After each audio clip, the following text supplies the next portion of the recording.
Hi, I'm Hannah and welcome back to my channel. Today we're going to be talking about every single book that I read in the month of August.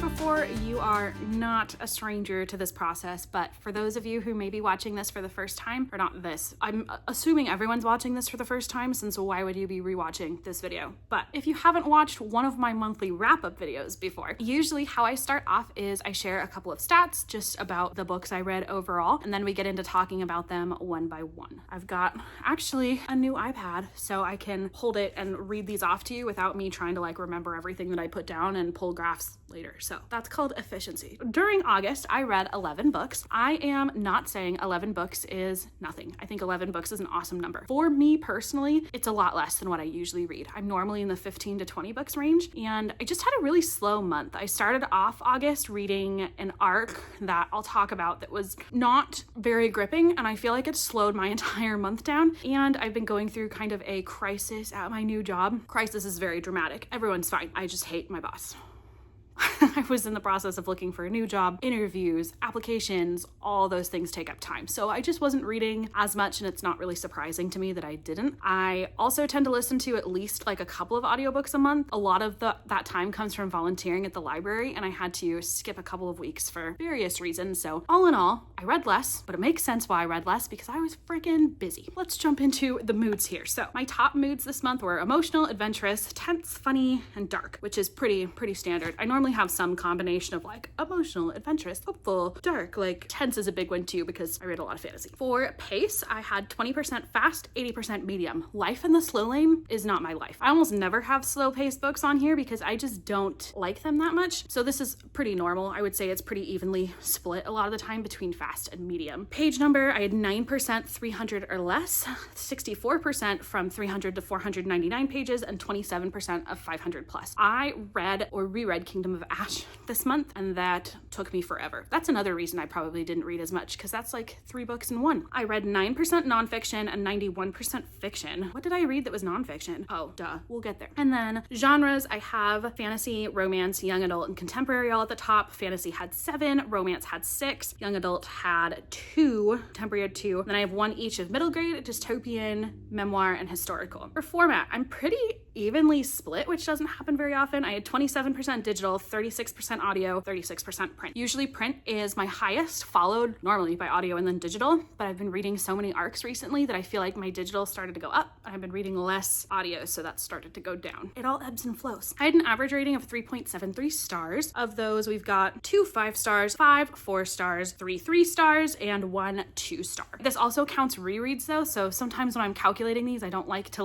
count rereads, because obviously those are, not obviously, I guess, but a lot of the time those are 5 stars, and that's why I'm rereading them. So if I feel like it unfairly skews my rating, but whatever. It's not unfair, it's my rating. I read a total of 4,701 pages. So those are my stats. Let's jump into what I read. Okay, so I'll go in order of how, actually let me show you a couple of other stats. This is from Notion, how I keep my own personal track of my library, my reading and things. So total left on my TBR after this month, I'm filming this on September 1st, so it's very fresh, is 708 books. That is 0 change from last month. I bought 8 new books and added them to my TBR, and I also read 8 books off of my TBR, so we literally netted 0. I unhauled 5 books, but they were all ones that I'd read already, so that didn't impact my TBR at all. I read 2 different arcs this month, which we'll talk about, and I acquired 9 books. Of those, I'd already read 1, which was Warrior Princess Assassin. I was lucky enough to have an arc of that I read last month. Let's jump into it. So the very first book that I read in the month of August was A Land So Wide by Erin. This was an arc. This book publishes on September 2nd, which is tomorrow when I'm filming this, but a couple of days ago by the time you're seeing this. I would say this is one of the most atmospheric books that I've ever read. It was supposed to take place in kind of a colonial North American Elven city. It's got a lot of like magical realism. It wasn't strictly fantasy, like it's definitely set in real world, just historically in the 1600s. Yeah, I think the hardest part about this for me was that the action didn't really get started until about like 3/4 of the way through the book. Then people just started dying, and I felt like they were all people that I didn't really have a lot of buy-in for. So I feel like they were supposed to impact me a lot emotionally, but instead I just kind of didn't care, and then it was really quick. I mostly cared to be like, okay, what actually happened? And not because I actually gave a beep that they were gone. Did you like how I censored myself? Gotta keep it family friendly around here. So that was Land So Wide by Erin A. Craig. I ended up giving this one 3 stars. I don't think it was a bad book. I just don't think it was a book for me. I'm actually very surprised that it came out as being like medium paced, because it felt so slow almost the whole time until the very end. It was like over. So I guess on average that makes it medium. Don't listen to me, listen to Storygraph. Next up, I read A Place to Hang the Moon by Kate Albus. My grandmother gave me this book many years back and I just hadn't read it. This was one of the sweetest middle grade stories that I've ever read. So if you are someone who enjoys like a nice cozy read, this is one for you. This was really touching. It felt like a series of unfortunate events meets Narnia meets historic fiction instead of like the fantasy aspects of those. It's about 3 children. They're orphans. They go and they get shipped off to the English countryside during World War II. And so this is just kind of their adventures, kind of jumping around from foster home to foster home. They have a really big secret that they can't let get out. They're just trying to be kids in the middle of a war. And I think it was just really emotionally touching. It's a super quick read. It's like 300 pages, but it's middle grade 300 pages. So there's not a lot on each page. The font's pretty big. Yeah, if you just need something heartwarming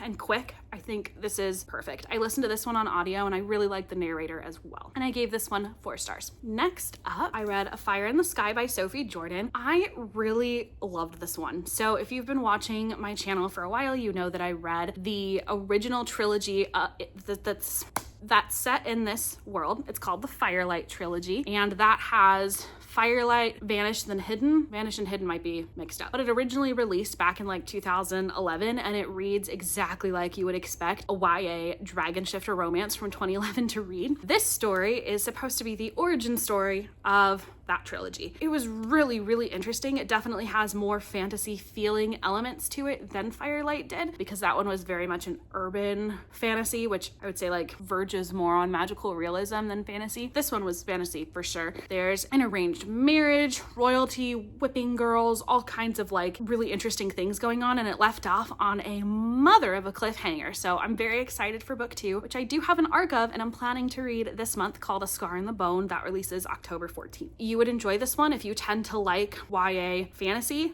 This is technically new adult, I think, but it reads very similar to YA. I wouldn't say it's got any like super mature feeling themes, but there is some spice. So I wouldn't give this to like a young teen, for example, unless you're cool with that. It is technically written for adults. It just feels like it's written for adults who enjoy YA. So that's A Fire in the Sky by Sophie Jordan. I gave this one 4 stars. Next up, we've got that nonfiction book that I forgot about, which is Mindy Kaling's memoir, Is Everyone Hanging Out Without Me? This one came out in 2012, I think, so it's a little bit older, but it chronicles her time basically just from, it's kind of more of a career memoir, so you hear a lot about her early career, how she came to work on The Office. It's not through the end of The Office, but it was really funny. She has a great voice. She narrates the audiobook, and I feel like you can just tell how witty and fun she is. I don't think this was like my favorite memoir of all time, but it was a cute read, and I think if you like Mindy Kaling, it's worth the listen. And I ended up giving this one 4 stars. Next, I read Dragonfruit by Makiia Lucier. This is a Pacific Islander mythology inspired YA fantasy about sea dragons. I thought this was super unique. I thought that the world building was amazing. The plot was fine. There's like a smidge of romance, 0 spice. It's YA, and it's just a fun time. I wouldn't say it's like a groundbreaking read, and it definitely reads younger. I would be fine putting this in the hands of like a 10 to 12 year old. I had a good time. I think if you're wanting like a summary kind of escape and you're sick of fae, bad boy, enemies to lovers romances, that this might be a nice reprieve from that while still staying in the same genre. I gave this one 4 stars. That's Dragonfruit by Makiia Lucier. Next, I finished my reread of Kingdom of Ash by Sarah J. Maas, and this concludes my reread of Throne of Glass this year. This one was 5 stars. Of course, it's amazing. I can't go into too many details for fear of spoilers, but know that everyone that says this book is amazing is correct. Next, I read Life's Too Short by Abby Jimenez. I am such an Abby Jimenez girly. I feel like everything that she writes is just so emotionally poignant. She manages to do so much within just a regular romance book. I have read a couple of reviews that have a lot of difficulty with the subject matter of this one. It does have to do with a girl who's diagnosed or not diagnosed, but thinks based on family history and genetics that she likely carries a gene for ALS. And some people have conflicting opinions on whether that was handled well. I don't personally have any experience with ALS, and I really enjoyed it and thought it was handled adequately. And I really enjoyed the characters in here. I listened to this one on audio, and I would definitely recommend doing it that way. I think the narrators did a fantastic job, and this officially rounds out Abby Jimenez's backlist for me. So next up of her works for me is Say You'll Remember Me, which just released in April of this year.